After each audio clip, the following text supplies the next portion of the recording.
nagtrabaho diri sa Belvis Farm. Dilipod basta-basta ang akong mga kauban. Kung musuroy ka dinhi, muli ka nga magngisi.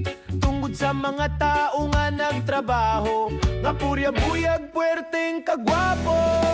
Diri sa Belvis Farm, walay angay kabalakan. Sugdan takang Lito, Mary, Juan, Jojo, ug Jemar. Napa si Iki ug si Alfred alias Janjan. Si Junjun nga kusog, mubuha ug durian. Dodong Ando ug Nonoy, banyas nga kugihan.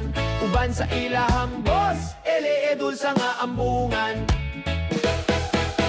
Alina ka mukaon mo og durian. Ayaw lang apila ang mga nag-atiman. Si Elon, Nonoy ug Tata, sila ang gikahadlukan. Sa mga mananap kay ilaman sprayehan. Diri sa Belvis Farm, walay angay kabalakan. Sugdan takang Lito, Mary, Juan, Jojo ug Jemar. Napa si Iki ug si Alfred alias Janjan. Si Junjun nga kusog, mubuha og durian. Dodong Ando ug Nonoy, banyas nga kugihan. Uban sa ilahang boss, ele edulsa nga ambungan.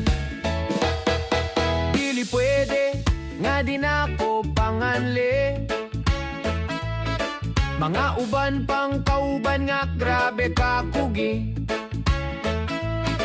Sila Gariayan ug Alex, Armin ug si Fred Apilpud, si Rande ug si Kuya Ray sa Tamayong, ug Kuya Ranel sa Wangan 3. Diri sa Belvis Farm, sugdan takang Lito, napa si Iki, si Junjun nga kusog.